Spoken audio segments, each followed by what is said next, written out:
I'm Elena, 21F, and I need to talk about the changes in my family over the last few years. My mom died when I was 16, which hit both my dad, 48M, and me really hard. We were always a close-knit family, and losing her left this big empty space in our lives that we didn't know how to fill. Mom had been sick for a while before she passed.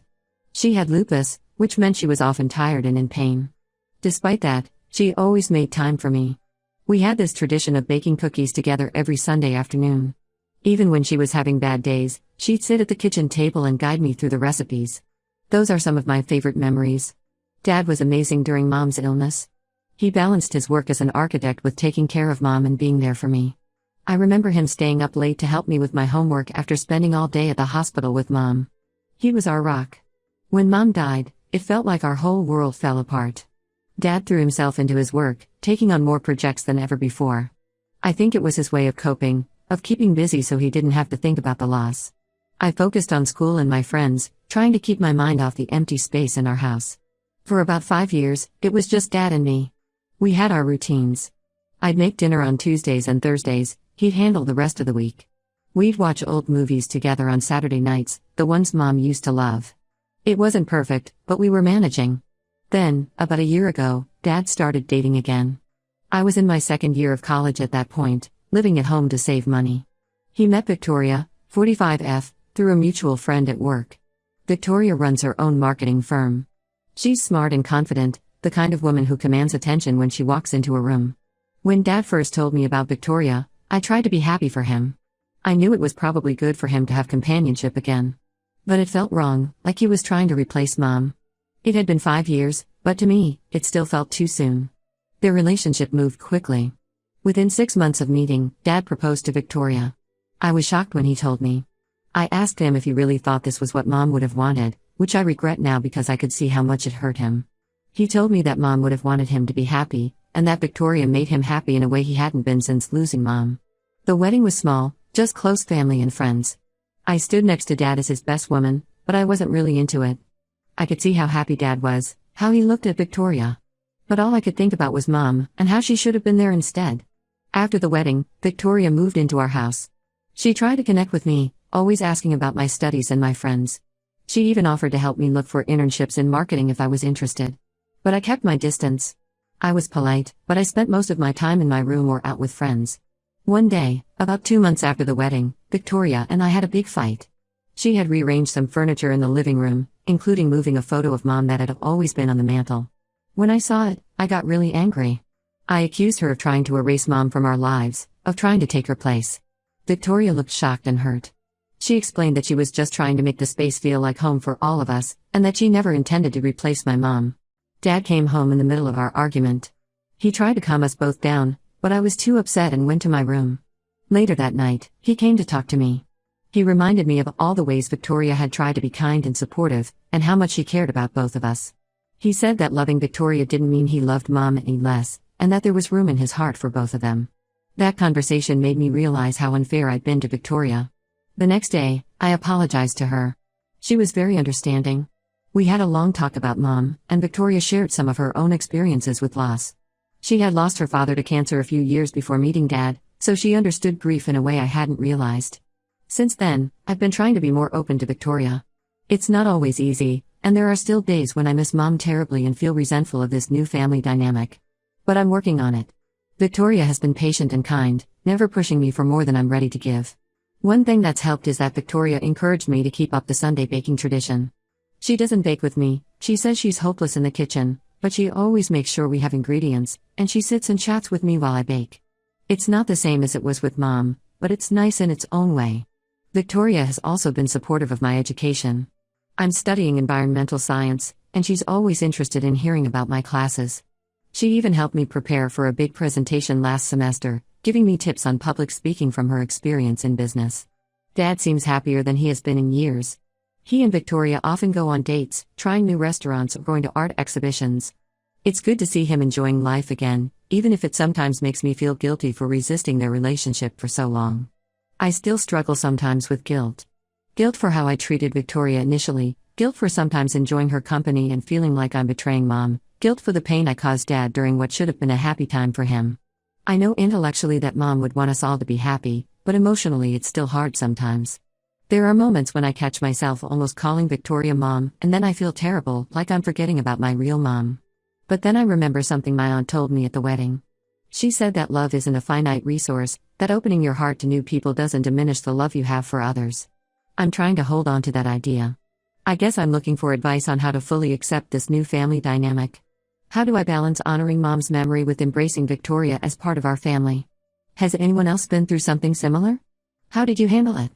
Thank you for reading this long post. It feels good to get it all out there. Update 1: It's been about a week since my original post, and I wanted to update you all on a pretty significant development in our family situation. Yesterday, Dad asked to talk to me privately. I could tell something was wrong from the moment he walked into my room. His face was pale, and his hands were shaking slightly. I immediately thought something had happened to one of our relatives or maybe one of his close friends. But what he told me was completely unexpected.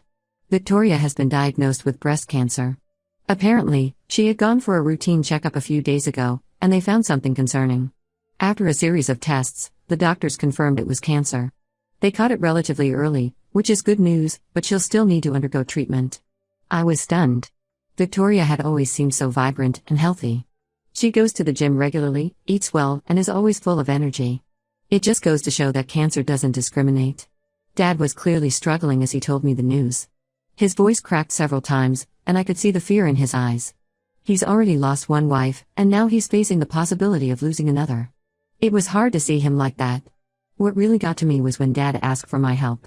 He said that Victoria was going to need a lot of support in the coming months, and he couldn't do it alone. He asked if I could be there for her, help out around the house more, and just generally be a source of comfort and strength. I felt a lot of conflicting emotions. Part of me was touched that Dad trusted me enough to ask for my help in this difficult time. Another part felt guilty for all the times I'd been cold or distant towards Victoria. And yet another part felt a strange sense of resentment. Hadn't I already lost one mother figure? Was I now expected to watch another one suffer? But looking at Dad's face, seeing the pain and worry there, I knew I had to step up. Whatever my feelings towards Victoria, she makes my dad happy. And she's always been kind to me, even when I didn't deserve it. So I told Dad I would do whatever I could to help. He looked relieved and hugged me tightly. It was the first time I'd seen him cry since Mom's funeral. After our talk, I went to find Victoria. She was in the garden, her favorite place in the house. When she saw me approach, she tried to put on a brave face, but I could see she was scared. I didn't know what to say at first. How do you comfort someone who's just received such life-altering news? In the end, I just hugged her. It was probably the first real hug I'd ever given her, and I felt her stiffen in surprise before relaxing into it. We talked for a long time after that. Victoria told me about her diagnosis, the treatment plan, and her fears for the future. She admitted that she was scared, not just for herself but for how this would affect Dad and me. She even apologized for disrupting our lives with her illness, which made me feel terrible for how I'd treated her in the past. I promised Victoria that we would face this together as a family.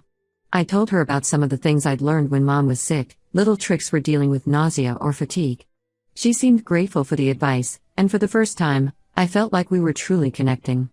Over the past few days, our household dynamic has shifted dramatically.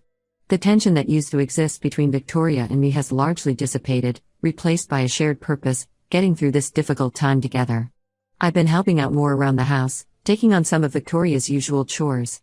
I've also been researching breast cancer treatments and support groups in our area. It feels good to be doing something proactive instead of just worrying. Dad has been amazing through all of this. He's been Victoria's rock, going to all her appointments with her and making sure she has everything she needs. But I can see the toll it's taking on him. Sometimes I catch him staring off into space with a look of pure terror on his face. In those moments, I try to be there for him like he's always been there for me. Yesterday, I found Dad in the kitchen late at night, just sitting at the table with a cup of cold coffee. I sat down with him, and we talked for hours. He told me about how he met Mom, about their early days together, and about how scared he was when she first got sick. He said that going through that with Mom had prepared him in some ways for what we're facing now with Victoria, but that it also made it more terrifying because he knows how bad things can get. I shared some of my own memories of Mom, including some of the tough times during her illness that I hadn't really talked about before. It was a sad conversation, but also healing in a way. I felt closer to Dad than I had in years. This whole situation has made me realize how petty my earlier resentments were. Life is so fragile, and family, whether by blood or by choice, is what matters most. I regret the time I wasted pushing Victoria away when I could have been building a relationship with her. Today, Victoria had her first chemotherapy session. Dad and I both went with her. It was a long, draining day. Victoria was brave, but I could see how scared she was. The nurses were kind and explained everything that was happening, which helped. After we got home, Victoria was exhausted. I made her some ginger tea, something that used to help Mom with nausea, and sat with her while she rested. We didn't talk much, but it felt good to just be there for her. I'm scared for what the future holds. Cancer treatment is a long and difficult road, and there's no guarantee of the outcome. But I'm also oddly hopeful. This crisis has brought our family closer together in a way I never expected. To those who commented on my original post urging me to give Victoria a chance, thank you. Your words were in my mind as I made the decision to fully commit to supporting her through this. And to those who shared their own stories of blended families and loss, thank you for helping me understand that it's possible to honor the memory of those we've lost while still embracing new loved ones. I'll update again when we know more about how Victoria's treatment is progressing. For now, we're taking it one day at a time and focusing on being there for each other. If anyone has experience with supporting a family member through cancer treatment, I'd appreciate any advice you can offer. Update 2. It's been about 2 months since my last update, and a lot has happened. I'm still trying to process everything, but I felt like I needed to share this with you all. Victoria's cancer treatment has been going as well as can be expected. She's had 2 rounds of chemotherapy so far, and while the side effects have been rough, her doctors are optimistic. Dad and I have been taking turns accompanying her to treatments and helping her manage the aftermath at home. Throughout this process, Victoria and I have grown much closer. We've had many late-night conversations when she couldn't sleep due to the chemo side effects. She shared stories about her life, her hopes and fears, and I found myself opening up to her in return. But last week, something happened that shook our newfound closeness to its core. I was helping Victoria organize some old papers in her home office when I came across a photo album I'd never seen before. Curious, I opened it, and what I saw inside left me reeling. There were photos of Victoria with my mom. Lots of them. They were clearly good friends, laughing together at parties, hiking in the mountains, even a picture of them in cap and gown at what looked like a college graduation. I confronted Victoria about it immediately. She looked stricken when she saw what I was holding, and for a moment, I thought she might try to deny it or make up some excuse. But instead, she sat down heavily in her chair and said, "I guess it's time you knew the truth." The story she told me was almost unbelievable. Victoria and my mom had been best friends in college. They met during freshman orientation and hit it off immediately. They were roommates all 4 years, and even after graduation, they remained close. Victoria shared some stories about their college days. How they'd stay up all night studying for exams, fueled by coffee and junk food. How they'd go on road trips during spring break, singing along to cheesy pop songs at the top of their lungs. How they supported each other through breakups and family problems and all the ups and downs of early adulthood. They were even bridesmaids at each other's weddings. Victoria showed me a photo I'd never seen before, of her and Mom in matching bridesmaid dresses, arms around each other and grinning at the camera. But then Victoria's face fell, and she told me about the falling out. It happened shortly after I was born. She wouldn't give me details, saying it was between her and Mom, but it was bad enough that they didn't speak for years. When Mom got sick, Victoria reached out to try and reconcile. But by then, Mom was too ill for visitors other than immediate family. She died before they could repair their friendship, and Victoria said it's one of her biggest regrets. After Mom's death, Victoria struggled with whether to reach out to Dad. She wanted to offer condolences and support, but she was afraid it would be inappropriate given her history with Mom. In the end, she decided to keep her distance. Years later, when she met Dad through a mutual friend, she didn't immediately realize who he was. By the time she figured it out, they had already started developing feelings for each other. She agonized over whether to tell him about her connection to Mom, but ultimately decided to keep it a secret, fearing it would complicate things. I was furious. I felt betrayed, not just by Victoria but by Dad too. How could he not have recognized Mom's old friend? But Victoria swore that Dad didn't know. She said that she and Mom had drifted apart long before Dad came into the picture, and that she looked quite different now than she had in her younger years. I didn't know what to believe. Part of me wanted to storm out, to never speak to Victoria again. But another part of me remembered how she'd been there for me these past months, how she'd supported me through my grief even as she battled cancer. I ended up leaving the room without saying anything. I needed time to process this bombshell. I spent the next few days avoiding both Victoria and Dad, trying to sort out my feelings. On one hand, I felt deeply hurt and betrayed. Victoria had kept this massive secret from us, potentially altering the course of our family's life. What if Mom had wanted to reconcile but never got the chance because Victoria didn't reach out sooner? What if Dad would have felt differently about dating Victoria if he'd known about her history with Mom? But on the other hand, I couldn't ignore the genuine care and affection Victoria had shown me, especially since her cancer diagnosis. The late-night talks, the shared tears and laughter, the way she'd supported my dreams and ambitions, none of that felt fake or forced. After days of internal struggle, I decided to talk to Dad. I showed him the photo album and told him what Victoria had revealed. To my surprise, he wasn't shocked. He looked sad and a bit guilty, but not surprised. It turned out that he had known about Victoria's connection to Mom, but not until after they were already seriously dating. Victoria had finally confessed everything to him before he proposed. Dad said he was angry and hurt at first, but after a lot of soul-searching, he decided that his love for Victoria was strong enough to overcome this complication. He apologized for keeping it from me, saying they had planned to tell me together but could never find the right time. Then Victoria's cancer diagnosis happened, and it seemed like the wrong moment to drop another bombshell. I'm still processing all of this information. On one level, I understand why they kept it from me. I know I wasn't always the most receptive to Victoria, and this revelation might have driven an even bigger wedge between us earlier on. But I also feel like I had a right to know.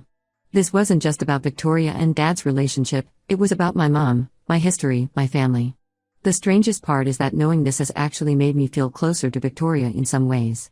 The stories she's shared about Mom, the little details and memories that only a close friend would know, they've given me a new perspective on my mother that I never had before. For example, Victoria told me about how Mom used to stress bake before big exams in college. Apparently, their dorm room was always full of cookies and muffins during finals week. It made me smile because I inherited that habit from Mom. I always end up in the kitchen when I'm stressed about school. She also shared some of Mom's quirks that I'd forgotten about or never knew. Like how Mom would always mix up movie quotes, combining different films into nonsensical but funny lines. Or how she had a secret talent for juggling that she'd break out at parties to impress people. These stories have made Mom feel more real to me again. For so long, she's been this perfect, idealized figure in my mind. Hearing about her as a young woman, with flaws and quirks and silly habits, has brought her back to life in a way. I'm not sure where we go from here. Victoria's health is still the primary concern, and I don't want to add to her stress during her treatment. But I also feel like we need to have some serious conversations as a family about trust, honesty, and how we move forward from here. To those who've stuck with me through these updates, thank you. If anyone has experience with family secrets coming to light, especially in the context of blended families, I'd really appreciate your insight. How do you rebuild trust after something like this? How do you balance the hurt of being kept in the dark with the understanding of why it was done? I'll update again when I've had more time to process all of this and figure out our next steps as a family. For now, we're focusing on Victoria's treatment and trying to navigate this new, complicated dynamic one day at a time. Update 3. It's been about 6 months since my last update, and I wanted to share how things have progressed in our family. First, the good news: Victoria's cancer treatments have been successful. Her latest scans showed no signs of the tumor, and while she'll need to continue with some medication and regular checkups, her doctors are optimistic about her prognosis. The relief we all felt at this news was indescribable. As for our family dynamics, it's been a journey of healing and understanding. After the shock of learning about Victoria's connection to my mom wore off, we had many long, sometimes difficult conversations as a family. We talked about trust, about the complexities of grief and moving on, and about what it means to be a family. Victoria shared more stories about her friendship with my mom. Some made me laugh, others made me cry, but all of them gave me a new perspective on the woman who raised me. It was bittersweet to hear these stories, but also incredibly precious. One story that really stuck with me was about a road trip Mom and Victoria took after college graduation. They drove across the country, camping in national parks and visiting quirky roadside attractions. Victoria showed me photos of Mom standing next to the world's largest ball of twine, grinning like a kid. It was a side of Mom I'd never seen before, and it made me wish I'd had the chance to know her as an adult, as a friend as well as a parent. Dad also opened up more about his relationship with Victoria. He told me about their first date, how nervous he was, and how Victoria made him laugh for the first time since Mom died. He said that falling in love with Victoria didn't diminish his love for Mom, but rather honored her memory by allowing him to be happy again. As for me, I've been working on forgiveness and acceptance. It hasn't been easy, and there are still days when I struggle with conflicting emotions. But I've come to understand that life is rarely black and white, and that people can make mistakes without being bad people. I've also been seeing a grief counselor, which has been incredibly helpful. She's helped me understand that my feelings of betrayal and anger were valid, but that holding on to them was hurting me more than anyone else. She's also helped me find ways to honor Mom's memory while still embracing my relationship with Victoria. One thing that's really helped is that we've started a new family tradition. On Mom's birthday, we plant a tree in her memory. This year, we planted an apple tree in our backyard. As we were digging the hole, Victoria told us about how Mom once tried to make apple pie from scratch in college, and how it was such a disaster that they ended up ordering pizza and eating the raw apples instead. We all laughed, and for the first time, it felt like we were truly a family, not divided by secrets or grief, but united in love and shared memories. I've also been focusing on my own future. I'm in my final year of college now, majoring in environmental science. Victoria has been incredibly supportive, using her business contacts to help me secure an internship with a local conservation group. It's not lost on me that a year ago, I would have rejected her help out of stubbornness. Now, I'm grateful for her support and guidance. Dad seems happier than I've seen him in years. He and Victoria still have their date nights, but now they often invite me along too. Sometimes we try new restaurants, other times we go to art exhibitions or local festivals. It's nice to see them together, to see how they balance and complement each other. As for my relationship with Victoria, it's evolved in ways I never expected. She's not trying to replace Mom, and I'm not trying to see her as a mother figure. Instead, we're developing our own unique bond. She's become a mentor, a friend, and yes, family. We still have our Sunday baking sessions, but now we experiment with new recipes together instead of sticking to Mom's old favorites. It feels like a good balance of honoring the past while creating new traditions. I know that our journey isn't over. We'll still have challenges to face and difficult days ahead. But I feel like we're on the right path now.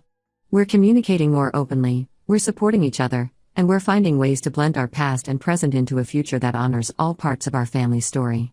To everyone who's followed my story and offered advice and support, thank you. Your insights and encouragement have been invaluable. And to anyone out there struggling with blended families, loss, or family secrets, I hope our story gives you some hope. It's not always easy, but with patience, understanding, and a lot of love, it is possible to build something beautiful out of even the most complicated situations.